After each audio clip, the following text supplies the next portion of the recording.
जम्मू कश्मीर के पहलगाम में जो घटना हुई है, उसके मास्टरमाइंड को लेकर काफ़ी बातें चल रही हैं और एक नाम जो बहुत ज़्यादा निकल कर सामने आ रहा है, वो नाम है सैफुल्ला। हालाँकि सैफुल्ला का वीडियो भी निकल कर सामने आया है और उसने कहा है कि भैया हमारा तो इससे कुछ लेना-देना ही नहीं है, ज़बरदस्ती का हमारा नाम यहाँ पर घसीटा जा रहा है। और लोगों ने कहा कि लो भैया अभी तो मोदी ने सिर्फ़ बोला है कि इनको ऐसी सज़ा देंगे कि ये याद रखेंगे और उसके पहले ही इसने रोना शुरू कर दिया। दरअसल जम्मू कश्मीर के पहलगाम के बैसारन घाटी में जो घटना हुई है, उसने लिटरली पूरे देश को झकझोर के रख दिया। इस हमले में बताया जा रहा है कि कुल 27 से 28 लोगों की मृत्यु हो चुकी है और 20 से भी ज़्यादा लोग घायल हैं, जिनका इलाज चल रहा है। इस हमले की जिम्मेदारी पाकिस्तान स्थित संगठन लश्कर ए तैयबा के मुखौटे टीआरएफ यानी कि द रेजिस्टेंस फ्रंट ने ली है।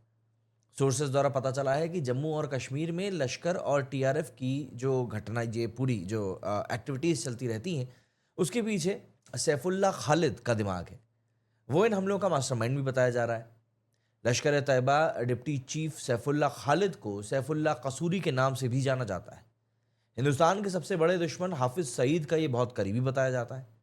भारत में कई बड़े इस प्रकार की जो घटनाएं हुई हैं, उसमें इसका नाम लगातार आता भी रहा है और ये हमेशा हैरानी की बात यह है कि लग्जरी कारों से ही चलता है।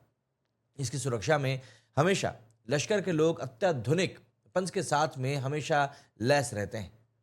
पाकिस्तान ने इसका रसूख इसी बात से समझा जा सकता है कि वहां की सेना के अफसर भी इसके ऊपर फूलों की बारिश करने से कतराते नहीं।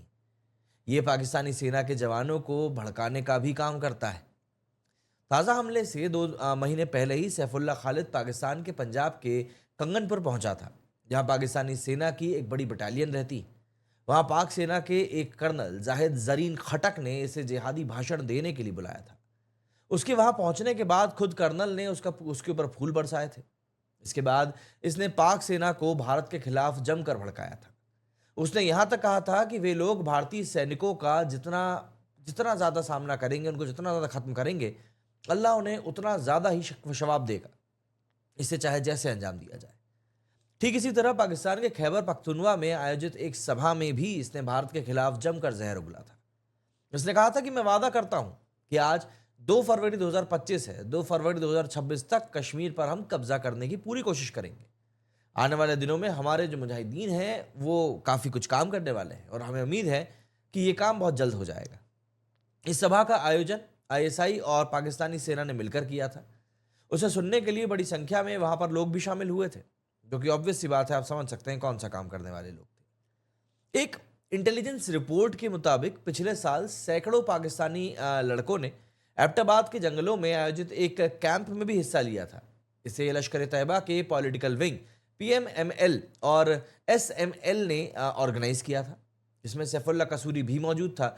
और उसने इस कैंप से जिस तरह की घटनाओं के लिए लड़कों को तैयार किया था, उनको सिलेक्शन किया था, वो एक बहुत बड़ी टॉकिंग पॉइंट रहा था।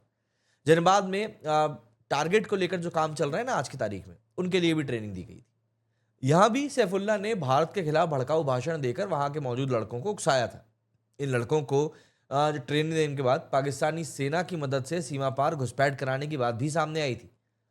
5 अगस्त 2019 को संविधान में संशोधन करके जम्मू कश्मीर से धारा 370 और 35A को हटाया गया था।